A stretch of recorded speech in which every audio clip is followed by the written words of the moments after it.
میں نے اسے بڑے پیار سے سمجھایا ہے، اس نے بڑے پیار سے ہمیں دعوت دی ہے۔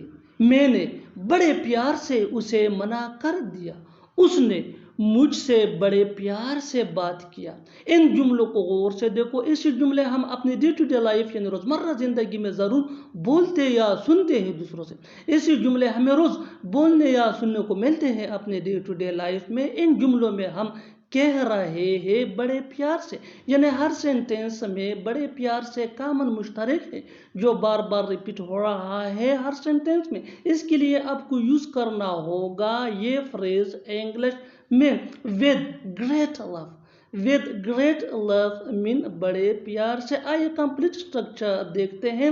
Let me explain sentence plus with great love۔ Sentence یہ سچویشن کے حساب سے ہوگا اور with great love یہ فریز ہے that mean بڑے پیار سے۔ یہی وہ فارمولا ہے جس کی مدد سے آپ بھی سیکھ سکتے ہیں ایسے جملے انگریزی زبان میں آسانی سے۔ that can be really helpful for you۔ آگے ڈیٹیل سے سمجھاتا ہوں مثالوں سے۔ Here are some examples for better understanding, so make sure to watch this video till to end۔ اس ویڈیو کو سکپ مت کرنا، اچھی طرح سمجھنے کے لیے اس ویڈیو کو آخر تک ضرور دیکھنا۔ میں نے اسے بڑے پیار سے سمجھایا ہے۔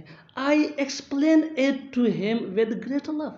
I explain it to him with great love۔ بالکل فارمولے کو ہم نے فالو کیا۔ Next example for better understanding. اس نے بڑے پیار سے ہمیں دعوت دی۔